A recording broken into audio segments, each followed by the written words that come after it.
আফগানিস্তানের রাজধানী কাবুলে সোমবার রাতে বিমান হামলা চালিয়েছে পাকিস্তান। এই হামলা দক্ষিণ এশিয়ায় কী প্রভাব ফেলবে এ নিয়েই আজকের সংবাদ বিশ্লেষণ রয়েছে। আমি আব্দুল আল হুসাইন, আর আমার সঙ্গে যোগ দিচ্ছেন সহকর্মী পার্থশঙ্কর সাহা। স্বাগত আপনাকে সংবাদ বিশ্লেষণে। সোমবার রাতে আফগান রাজধানী কাবুলে হামলা চালিয়েছে পাকিস্তান। তো এই যে এটি সম্প্রতি উভয় প্রতিবেশীর মধ্যে মানে উত্তেজনা যে বেড়ে যাওয়া তার সর্বশেষ ঘটনা। তো দুই দেশের সম্পর্ক এখন কোন পর্যায়ে আছে, আর যে সীমান্ত উত্তেজনা এবং নিরাপত্তা ইস্যু, এগুলো আসলে এই যে সম্পর্কটা এখানে কিভাবে প্রভাব ফেলবে কিংবা কিভাবে প্রভাবিত করবে? আলিফ, আপনি দেখেছেন নিশ্চয়ই যে একটি মাদকাসক্ত ব্যক্তিদের পুনর্বাসন কেন্দ্রে হামলা চালিয়েছে বলে আফগান কর্তৃপক্ষ দাবি করেছে এবং তাদের পররাষ্ট্র মন্ত্রণালয়ের তরফে এই ধরনের কথা বলা হয়েছে। সেখানে প্রাণহানির কথা বলা হয়েছে, 400-র মতো আহত হয়েছেন, 250-র মতো মানুষ। কিন্তু পাকিস্তানের পক্ষ থেকে কিন্তু তারা এই হামলাকে মানে অভিযোগ অস্বীকার করেছে এবং তারা বলছে যে কোনো বেসামরিক স্থাপনায় তারা হামলা করেনি। হ্যাঁ, মানে হামলা করেনি সেটা বলেনি, কিন্তু বেসামরিক স্থাপনায় করেনি। কিন্তু এই পুনর্বাসন কেন্দ্র তো একটা বেসামরিক স্থাপনা আর কি, যতটুকু যদি আমরা তাদের কথাকে ধরি আর কি, আফগান কর্তৃপক্ষের কথা ধরি। এখন প্রশ্ন হচ্ছে যে যুদ্ধের সময় বা এই ধরনের, এটা তো যুদ্ধ এক ধরনের কি বলবো, বলা হয়েছে না যেটা একটা ওপেন ওয়ার শুরু হয়ে গেছে দুই দেশের মধ্যে। তো সেই জায়গাটাতে আসলে কোন কর্তৃপক্ষ মানে কোন দেশ কী ধরনের কথা বলছে এবং সেটাকে কতটুকু সত্য, সেটা কিন্তু একটা বিচার্য বিষয়। কারণ এই আমরা কেউ ঘটনাস্থলে উপস্থিত নেই এবং তাদের দেয়া যে তথ্য বা তাদের দেয়া যে মানে উপাত্ত, তার উপরেই আমাদেরকে নির্ভর করতে হচ্ছে। সেটা যদি ধরেও নিও, একটা হামলার ঘটনা নিঃসন্দেহে ঘটেছে এবং প্রাণহানিও হয়তো হয়েছে এবং বড় আকারেই হয়েছে। কিন্তু এটা তো আজকে নতুন না। আমরা দেখেছি যে ইরানে পাকিস্তান আপনার ইসরায়েল এবং মার্কিন বাহিনীর হামলার আগে থেকেই কিন্তু হঠাৎ করে কাবুলে হামলার নতুন করে একটা শুরু হয়ে গেল। তারও আগে থেকে কিন্তু দুই দেশের মধ্যে একটা বড় ধরনের টানাপোড়েন শুরু হয়েছিল। বিশেষ করে তেহরিকে তালিবান পাকিস্তান বা টিটিপির গেরিলাদের মানে তাদেরকে ইন্ধন দিচ্ছে পাকিস্তান, আফগানিস্তান, এই অভিযোগে নিয়েই কিন্তু এই হামলাগুলো করা হয়েছিল। তো সেটা এটাও খুব একটা মানে ইন্টারেস্টিং বিষয় যে এই দুটো দেশের মধ্যে একসময় ভালো সম্পর্ক ছিল। এই তালেবান সৃষ্টিতে আসলে পাকিস্তানের একটা বড় ধরনের ভূমিকা ছিল। তারপরে সেই মানে এখন সম্পর্ক একটা বেশ শীতল। এর আসলে দুই দেশের মধ্যে এর ঘটনার তো আসলে আন্তদেশীয় মানে দুই দেশের দ্বিপাক্ষিক সমস্যা তো আছেই, আন্তর্জাতিক পরিমণ্ডলেও ঘটে যাওয়া নানা রকম ঘটনা দুই দেশের এই শীতল সম্পর্ক তৈরি করতে আসলে ভূমিকা রেখেছে। তো এই মানে একদিকে ধরেন প্রতিবেশী ইরান আক্রান্ত হচ্ছে, ঠিক তার মধ্যে যখন এই সমস্যাটা তৈরি হয়ে গেল, সেটা আসলে উপমহাদেশের এবং সার্বিকভাবে বৈশ্বিক পরিপ্রেক্ষিতেও এর একটা ভিন্ন ধরনের কি বলবো যে একটা উত্তেজনার জায়গায় আরও একটা নতুন কিছু উত্তেজনা আসলে যোগ হলো।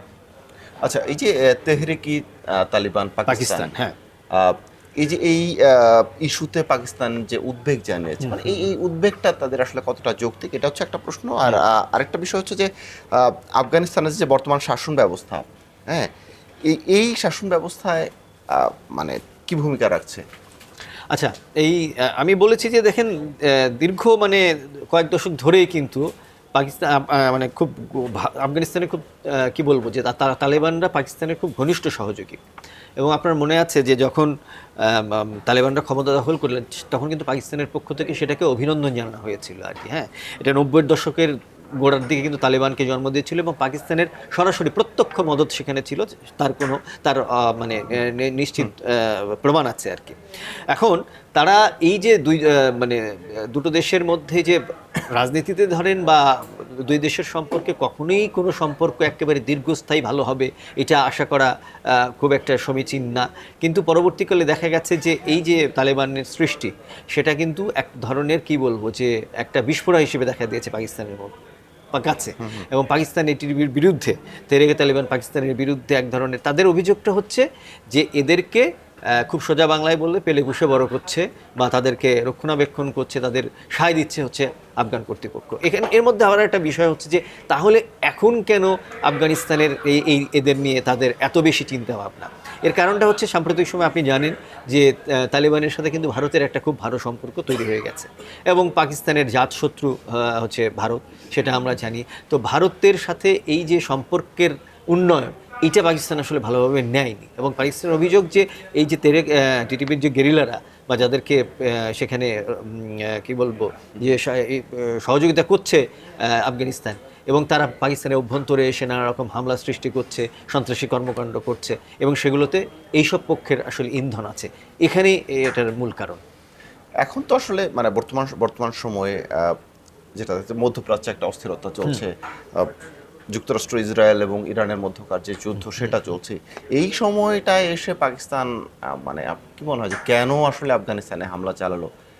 এখানে কি যুক্তরাষ্ট্রের কোনো ভূমিকা দেখেন, আছে কিংবা স্বার্থ আছে? এটা তো একটা এই ধরনের প্রশ্ন তৈরি হয়েছে, এবং এটা হলো যে খুব বলবো যে মানে এক ধরনের ষড়যন্ত্র তত্ত্বের দিকে দৃষ্টি দেওয়ার চেষ্টা, কিন্তু সেই আলোচনাটা আছে, এটা উপেক্ষা করার মতো না যে এই সময়টা কেন করলো। এবং আপনি দেখবেন যে যুক্তরাষ্ট্র এবং ইসরায়েল মিলে যখন ইরানে হামলা চালাবে, ঠিক তার কয়েকদিন আগেই কিন্তু পাকিস্তান নতুন করে হামলা চালালো, এবং দুটো দেশের মধ্যে কিন্তু আলোচনাও হচ্ছিল, এটাও আমরা জানি যে মধ্যপ্রাচ্যের কয়েকটি দেশের, কাতার বা কয়েকটি দেশের সহযোগিতায় সেখানে কিন্তু আলোচনা হচ্ছিল, কিন্তু তাদের এই ঘটনার মধ্যে কিন্তু তারা হামলাটা চালিয়েছিল। এটা যে খুব মানে তার আগে যে পাকিস্তান এবং আফগানিস্তানের মধ্যে যে খুব বড় ধরনের তিক্ততা, সেটা কিন্তু ওই পর্যায়ে যায়নি, কিন্তু হঠাৎ করেই তাদের মধ্যে ওই উত্তেজনা তৈরি হলো। এইখানে একটা প্রশ্ন হচ্ছে যে কৌশলগত দিক থেকে আফগানিস্তানের যে বাগরাম বিমান ঘাঁটি, সেটা কিন্তু খুব গুরুত্বপূর্ণ একটা জায়গা, এটা বলা হয়ে থাকে। মানে এটার কোনো প্রমাণ আমরা হয়তো বলতে পারবো না, কিন্তু যেটা রটনা আছে বা কথা আছে সেটা আমরা বলতে পারি যে সেই বাগরাম ঘাঁটি সেটা স্ট্র্যাটেজিক্যালি খুবই গুরুত্বপূর্ণ একটা জায়গায়, কৌশলগত দিক থেকে খুবই গুরুত্বপূর্ণ একটা জায়গায়, যেটাতে থেকে পশ্চিম এশিয়ার দেশগুলোর উপর নিয়ন্ত্রণ করা যায়, এবং যুক্তরাষ্ট্র এই ঘাঁটির নিয়ন্ত্রণ পেতে চায়। এটা আপনি জানেন যে 50-এর দশকে এটা তৈরি করা হয়েছিল সোভিয়েত ইউনিয়নের সহযোগিতায়, এবং সেখানে আপনার বিমান নামার তো নিঃসন্দেহে ব্যবস্থা আছে, এলিভেট আছে, এবং সেখানে প্রচুর সৈন্য থাকার, কয়েক হাজার সৈন্য থাকবার ব্যবস্থা আছে। এবং সবচেয়ে বড় ব্যাপার হচ্ছে, যেটা একটু আগেও বললাম, সেটা হচ্ছে কৌশলগত দিক থেকে এমন একটা অবস্থানে সেটা আছে যেখানে কিনা আফগানিস্তানের উপর নিয়ন্ত্রণ রাখা যায়, তার পার্শ্ববর্তী দেশগুলোর উপর নিয়ন্ত্রণ রাখা যায়। তো এইরকম একটা কথা হচ্ছে যে এখন তালেবানদেরকে মানে আফগান সরকারকে সবসময় একটা তটস্থ অবস্থায় রেখে, এবং তাকে একটা মানে টেনশনের মধ্যে রেখে, ওই জায়গাটাতে যেন অন্য কেউ মানে নজর না দিতে পারে। এবং যুক্তরাষ্ট্র, ট্রাম্প প্রশাসন কিন্তু এর আগে বলেও ছিল যে তারা সেই ঘাঁটিটাকে নিয়ন্ত্রণ চায়, প্রকাশ্যেই ট্রাম্প বলে ফেলেছিলেন। তো সেই জায়গাটাতে নিশ্চিত করা, সেখানে কি সহযোগী শক্তি হিসেবে পাকিস্তান করছে কিনা, এই ধরনের প্রশ্ন একটা রয়ে গেছে। আরেকটা বিষয়, সেটা হচ্ছে যে এই যে বর্তমান আফগানিস্তান এবং পাকিস্তানের যে বর্তমান চলমান অস্থিরতা, যেটা সংকট, যেটা এটা কি দক্ষিণ এশিয়ার যে নিরাপত্তা বলেন, যে শরণার্থী পরিস্থিতি বলেন, এমনকি আঞ্চলিক যে অর্থনীতি, এতে কি কোনো প্রভাব ফেলবে? দেখেন, এই যে ঘটনা, দুই দেশের মধ্যে যে সাম্প্রতিক উত্তেজনা, এটা কিন্তু অনেক দেশে জড়িয়ে পড়েছে। সেটা মধ্যপ্রাচ্যের দেশগুলো জড়িয়ে পড়েছে, সেখানে ভারত থেকে এই প্রতিবেশী দেশগুলো জড়িয়ে পড়েছে, এবং দুই দেশের মধ্যে খুব বড় ধরনের একটা সীমান্ত আছে, প্রচুর সংখ্যক উদ্বাস্তু এই দুই দেশের মধ্যে রয়ে গেছে। তো এই সব কিছু মিলিয়ে এখন এই যে উত্তেজনাটা তৈরি হচ্ছে, সেটা তো একদম দুই দেশের সমস্যার মধ্যে কিন্তু আলিফ এখন আর নিহিত নেই। আপনাকে একটু আগে আমি বললাম যে সেখানে প্রতিবেশী দেশগুলো, এবং এখন দুই অঞ্চলে যে খুব বড় ধরনের যুদ্ধ পরিস্থিতি আছে এখন বিশ্বে, যেমন ধরেন ইউক্রেনের সঙ্গে রাশিয়ার যুদ্ধ হচ্ছে, এইদিকে অনেক বেশি পরিমাণ যুদ্ধ নিয়ে ব্যস্ত হচ্ছে মধ্যপ্রাচ্যের, বিশেষ করে ইরানের উপর ইসরায়েল এবং যুক্তরাষ্ট্রের যে সম্মিলিত হামলা, এই সব কিছুকে আসলে এর থেকে বিচ্ছিন্ন করে দেখার কোনো সুযোগ নেই। এই যে যুদ্ধ পরিস্থিতি সৃষ্টির ফলে আন্তর্জাতিক রাজনীতিতে, অর্থনীতিতে বিশেষ করে যে বড় ধরনের প্রভাব তৈরি হয়েছে, সেটা কিন্তু এই দুই দেশের মধ্যে চলমান উত্তেজনা সেটাকে আরও বাড়িয়ে দিল, এবং এই উপমহাদেশকে কিন্তু আরও একটা জটিল অবস্থার মধ্যে নিয়ে যাচ্ছে, এইটুকুই বলা যায়। আচ্ছা, বর্তমানে এই যে পরিস্থিতিটা, এই পরিস্থিতিতে পাকিস্তানের কৌশল কি? মানে তারা কি এই যে তালেবান বিষয়ে যে তাদের দৃষ্টিভঙ্গি, সেটি মানে তারা পরিবর্তন করবে, নাকি যে পুরো আফগান নীতি সেখানে কোনো নতুন মোড় আসবে? না, এখন পাকিস্তানের সাথে তাদের যে সম্পর্ক, এখন সে জায়গায় একটা টানাপোড়েন চলছে, সেটা আমরা বুঝতেই পারছি। এবং সেখানে সম্ভবত এটা দুটো কারণে হতে পারে। একটা হচ্ছে যে ভারতের সাথে তালেবানদের যে মাখামাখি, এটা পাকিস্তানের ভালোভাবে নিচ্ছে না। আবার এখানে যুক্তরাষ্ট্রের একটা স্বার্থ থাকতে পারে, এরকম কথা বলা হয়। তো সেই উভয় দিক থেকেই যদি বিবেচনা করা যায় যে পাকিস্তান আসলে তাদের অনেক কলামিস্ট আছেন, বিশ্লেষক আছেন, তারাও বলছেন যে পাকিস্তান কিন্তু একটা দোটানার মধ্যেও পড়ে গেছে এই অবস্থানে। কারণ এখন ধরেন ইরানের প্রতি পাকিস্তানের অনেক মানুষের কিন্তু একটা সহমর্মিতার ব্যাপার রয়ে গেছে। এদিকে তাকে কিন্তু বড় শক্তির কাছেও আবার মানে কি বলবো, যেটা নতজন শব্দটা না ব্যবহার করে যদি বলা যায় যে বড় শক্তিকেও তাকে ম্যানেজ করে চলতে হবে। এই দুই মানে এই দোটানায় কিন্তু পাকিস্তান রয়ে গেছে, পাকিস্তানের মানে পাকিস্তানকে থাকতে হচ্ছে, এবং সেটা তার সরকার টিকে থাকার জন্য হয়তো অনেক ক্ষেত্রে অপরিহার্য, এরকম হতে পারে। তো সেই জায়গাটাতে পাকিস্তানের আসলে অবস্থানটা একটু জটিল। অসংখ্য ধন্যবাদ আপনাকে সংবাদ বিশ্লেষণে অংশ নেওয়ার জন্য। ধন্যবাদ।